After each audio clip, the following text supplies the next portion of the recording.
thirikari ya kaunti ya Garissa nĩ twarithitie mĩhang'o ya gũthomithia turani 263 arĩa mekũgiritanio mũrũgamo-inĩ wa kerĩ wa wandĩkithia wa arĩmi kaunti-inĩ ĩno.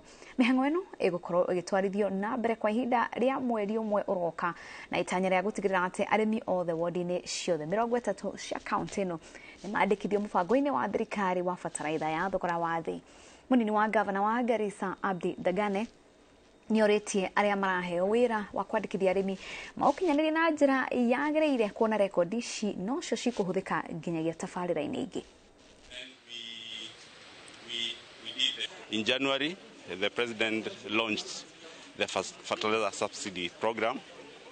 Before then, there was a rapid data collection which covered just a few households.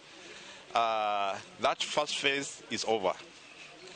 We are gearing up to the launch of the second phase, and this phase of data collection is set to coincide with the launch of the second phase of fertilizer subsidy program, and of course other programs will be dependent on the data that we collect, whether it is planning for feed supplementation, interventions that come about when there is a drought or any other shock, will be dependent on the kind of data that we collect. All farmers are profiled, registered along their value chains and mapped into data that can be available from the national government for any assistance that is going to be provided from the national office to all the counties. We are collaborating with the counties in terms of ensuring that the counties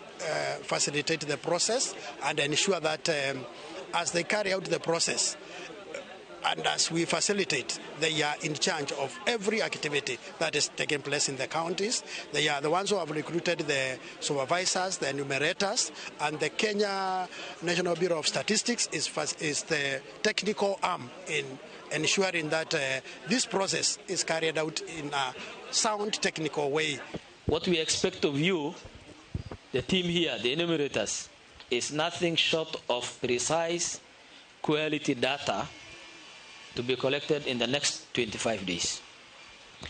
This data will be used for planning purposes, both at national level and county level, and even by our donors. So please ensure